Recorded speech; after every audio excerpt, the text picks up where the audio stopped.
Kenapa Allah menciptakan dunia dan apa saja manfaat dunia diciptakan dan bagaimana dunia dikelola oleh manusia.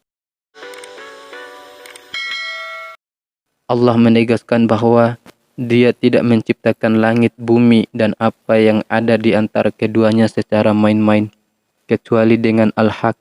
Itu berarti bahwa tidak ada ciptaan Allah sekecil apapun ciptaan itu yang tidak memiliki arti dan makna, apalagi alam semesta yang terbentang luas ini. Dalam pandangan Islam, tujuan penciptaan alam semesta ini pada dasarnya adalah sarana untuk menghantarkan manusia pada pengetahuan dan pembuktian tentang keberadaan dan kemahakuasaan Allah.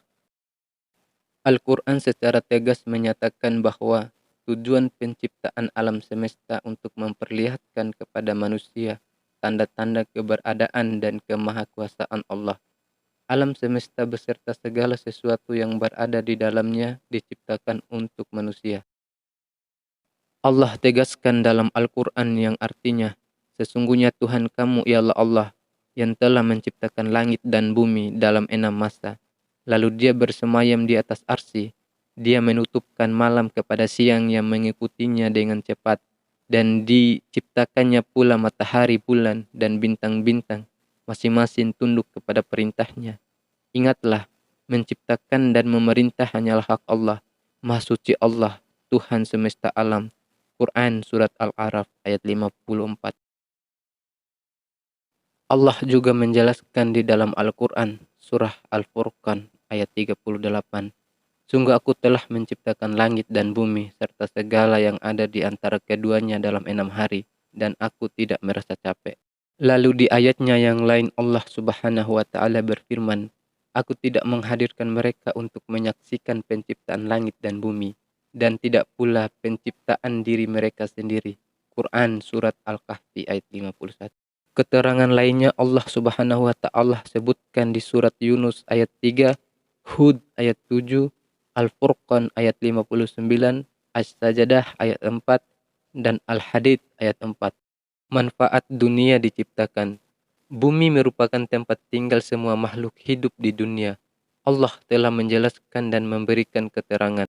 Di samping penjelasan global, Allah juga memberikan penjelasan secara rinci. Quran Surat Fussilat ayat 9 sampai dengan 12. Allah Subhanahu wa Ta'ala berfirman, sesungguhnya patutkah kamu kafir kepada yang menciptakan bumi dalam 2 hari dan kamu adakan sekutu-sekutu baginya.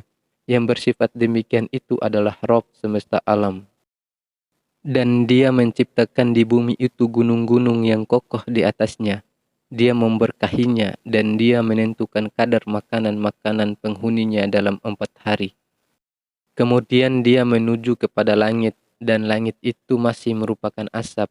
Lalu Dia berkata kepadanya dan kepada bumi, datanglah kamu keduanya menurut perintahku dengan suka hati atau terpaksa. Lalu keduanya menjawab, kami datang dengan suka hati. Lalu di ayat berikutnya Allah Subhanahu wa Ta'ala menjelaskan, maka Allah menjadikan 7 langit dalam 2 hari. Allah mewahyukan pada tiap-tiap langit urusannya. Dan kami hiasi langit yang dekat dengan bintang-bintang yang cemerlang. Dan kami memelihara dengan sebaik-baiknya. Demikianlah ketentuan yang maha perkasa, lagi maha mengetahui. Quran Surat Fussilat ayat 12. Bumi tempat tinggal manusia. Bumi merupakan tempat tinggal bagi jutaan makhluk hidup termaksud manusia.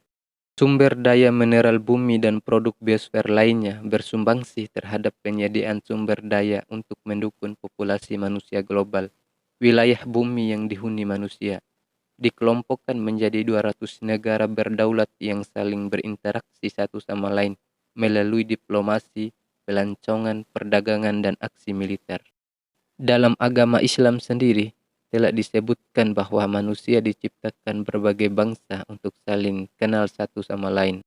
Hal ini tercantum dalam Al-Quran yang artinya, hai manusia, sesungguhnya kami menciptakan kamu dari seorang laki-laki dan seorang perempuan, dan menjadikan kamu berbangsa-bangsa dan bersuku-suku supaya kamu saling kenal mengenal. Sesungguhnya orang yang paling mulia di antara kamu di sisi Allah ialah orang yang paling bertakwa di antara kamu. Sesungguhnya Allah Maha mengetahui lagi maha mengenal Al-Quran. Surat Hujurah ayat 13.